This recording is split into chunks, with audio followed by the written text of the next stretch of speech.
দর্শন দর্শন দর্শন সি আমার লজ্জা হয় রোজার দিন এদের নাম মুখে নিতে। চারিদিকে কি শুনতেছি, কি হতে যাচ্ছে, কি হচ্ছে বাংলাদেশে এসব?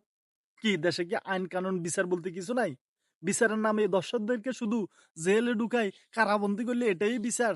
না, এটা বিচার না। আমি চাইতেছি কি, বাংলা জনগণ চাইতেছি যে কি, তাদেরকে প্রকাশ্যে ফাতর মেরে তাদেরকে মৃত্যুদণ্ড দিয়ে অর্থাৎ ফাঁসি দিয়ে, তো আমি মনে করি তাদেরকে যুগের পর যুগ ঝুলাই রাখা দরকার। তাদেরকে দেখে যেন বাংলাদেশের কেউ যেন সাহস না করে, আরে ভাই, এরা কি বাংলার মাটিতে পা রাখে হাঁটে না?